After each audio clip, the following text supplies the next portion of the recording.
Yan po yung mga kalapati ko. Papatukan na po tayo. Ayan po ang pagkain nila. Ayan po ang pagkain nila. Ayan po. Papatukan na po tayo. Ayan po. Mayaman po yan eh. Mayaman po ang mayari. Kaya maraming pambili. Ayan po.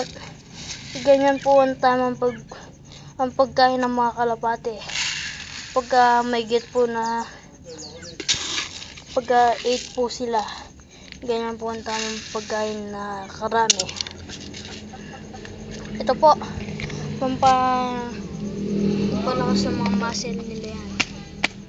Yan, ito na po. Patukayan po tayo. Po, yung mga kalapati ko. Yan po yung brown. Yan po. Yan.